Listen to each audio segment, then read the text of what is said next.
અમારે સદગુરુ ઉગમ ચેનલ છે, સબસ્ક્રાઈબ કરજો અને આ ચેનલમાં કાયમી માટે 2 વિડીયો મૂકશું તો સંતોની બધી વાતો કરવામાં આવશે।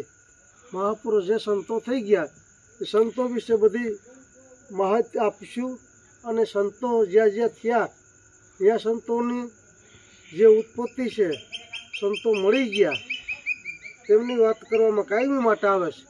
એમ કેશોડીની અંદર જોધલ બાપાના શિષ્ય ભવાનીદાસ કેશોડીમાં જોધલપીર થઈ ગયા।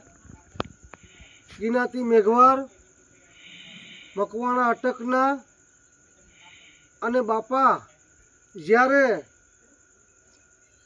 ભવાનીદાસ ધોળકામાં ગયા, જોધલ બાપા ધોળકામાં ગયા એટલે 5 ભાઈઓએ જોધલપીરની સ્વાગત કર્યું, હામિયા કરીને ઘરે લઈ આવ્યા। ઘરે લઈને બાપાની સમયની અંદર બાપા મહાપુરુષ સંતો હતા જોધલ બાપા, 1200 વર્ષ થયા આ વાતની। હવે એ જોધલ બાપા આવ્યા વાસની અંદર હામિયા કરી ઢોલિયો નાખ્યો તો તમામ મેઘવાર ભાઈઓ બહેનો બધા આવીને બાપાને શરણામત લીધું, નારિયેળ ધર્યા, ફુલાર બાપાને કર્યા અને જોધલ બાપા પાસે સત્સંગ સાંભળવા માટે દરેક આવ્યા। એટલે હાંજનો સમય થયો, હામિયા કરવાનો સમય થયો એટલે એ સમયની અંદર ભવાનીદાસ અતિમના સાધુ હતા એટલે ભવાનીદાસને કીધું બાપા તમે દોકડ બાંધો। જોધલ બાપે કીધું કે બાપા દોકડ હું બાંધું, દોકડ કહેતા તબલા, દોકડ હું બાંધું બાપા મને આવડતા નથી। કે ભાઈ ભવાની ખોટું કેમ બોલો છો?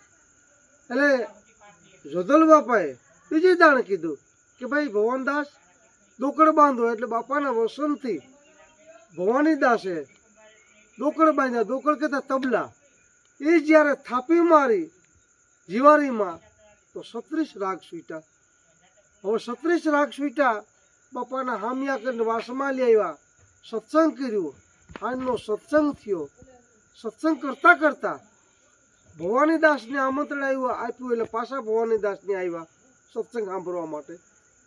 કે તો ભવાની એક વાત ઉત્તર કરું, જોધલ બાપા કે 2 4 ભજન બોલી કે બાપા મને કોઈ ભજન આવડતા નથી। કે ભાઈ ખોટું બોલે, સાધુનો દીકરો છે અને ભજન તને ના આવડે? તો કે ના બાપા ભજન મને નથી આવડતા। આ એકમાંથી આંસુ પીડ્યા। ભવાનીદાસને પાછું જોધલ બાપે કીધું લે ભાઈ સંતાર લે। 21 તારો સંતાર લઈ ભવાનીદાસે ખોરામાં મૂકી અને ભાઈ ટેરવા પર આંગળી મારી, ભાઈ સંતાર ઉપર આંગળી મારી તો 36 રાગ છૂટ્યા।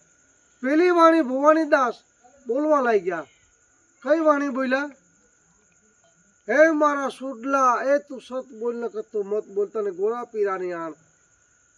પછી માં કીધું કે કણ પાયકા બહુ ફળ લાગ્યા, વીણે કોઈ સતુર સુજાણ, કઠ વિનાની એક કોયલ બોલે, મધુર બોલે ઝીણા મોરે। એટલે મારા બાપૈયા તું સત બોલ ન કર મત બોલ। જોધલ બાપા પાસે દરેક બેઠા હતા ભક્તો મંડળ બધું, બાપા વાણી સાંભળે, જોધલ બાપે વાણી કરી, ભાઈ ભવાનીદાસે દરેક સ્તૃપત થવા લાગ્યા અને વાણી વિશે વર્ણન કરે જોધલ બાપા પાસે ભવાનીદાસ। ખબર નથી આ વાતની, છતાંય ગુરુ મહારાજના વસનથી, ગુરુ મહારાજના કહેવાથી કઈ વાણી બોલ્યા એટલે વાણી વર્ણન કરવા લાગે છે અને ભવાનીદાસ જોધલ બાપાની શરણે પડી અને ભવાનીદાસીનો ગુરુ શિષ્ય બને। ભવાનીદાસ ઉપર જોધલ બાપા પાછળ હાથ મૂકે અને ઉપદેશ અનેક વાણી એવી જોધલ બાપા પાસે ભવાનીદાસ બોલ્યા।